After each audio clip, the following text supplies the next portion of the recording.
Frequency response refers to how sensitive a person or an animal or a microphone is to different frequencies, how sensitive it is at different levels.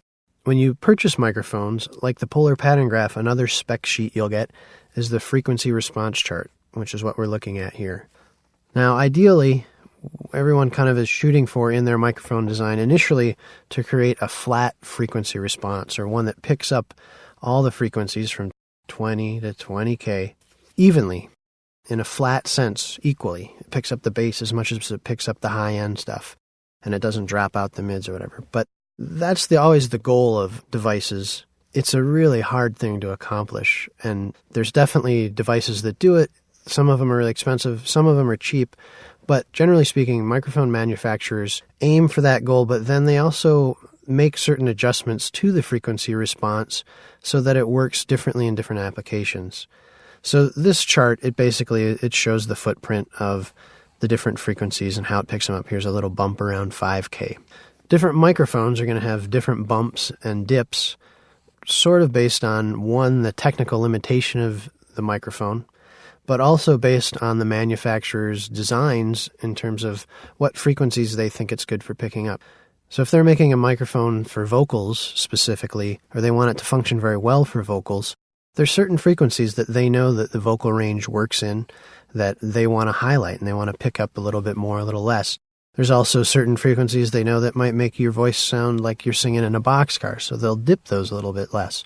So based on the intent of the microphone and the application that the manufacturers want it to be used for, you're going to see different frequency response charts. Another example is they make a lot of microphones just for kick drums or for bass drums and low end, which do a really good job of faithfully reproducing the low frequencies and don't sweat it so much on the high stuff. You know, as a manufacturer, if you're trying to build that perfect microphone, you have to focus on a certain aspect of it that's going to work really well and function really well. And then there's certain things where A, it doesn't benefit from being flat, or B, we don't have the time and money to make this thing flat and make it as durable as it needs to be. That's the other limitation. When you're dealing with a different element like a dynamic element or a condenser element, there's different manufacturing consideration in terms of the sensitivity and the durability of the microphone. So it's good to get to know the frequency response charts and just scope them out when you buy microphones, or when you're even thinking about buying a microphone.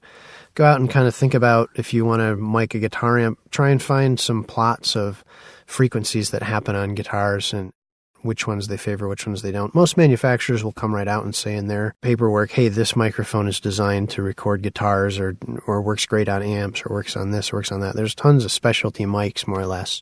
The trick is if somebody's trying to sell you $1 million microphone and you look at the frequency response chart and it's not very good, it's not very flat or close to flat, then maybe you don't want to get that one. But not too many people have perfectly flat microphones or use them, and that's okay.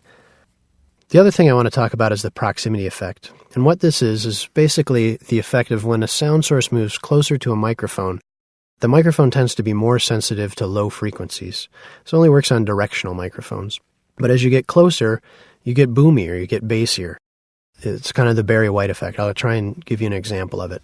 So right now I'm talking in a fairly normal voice, but I'm getting closer to the microphone, and you can tell that I'm getting louder, but I'm also getting bassier. Here, here, here, proximity effect. Cool. Now if you want to do the Barry White thing, that works great. And if you're trying to pick up certain instruments where you want to pick up more of the low end, that works great. In other circumstances where you don't want that to happen, especially if you're dealing with like a vocalist working in a sound booth like me right now, and you don't want that all over the place where the bass is going up and around, then there's a thing called a bass roll-off switch, which you'll find on a lot of microphones, which I'll show you what that looks like in one of the movies coming up.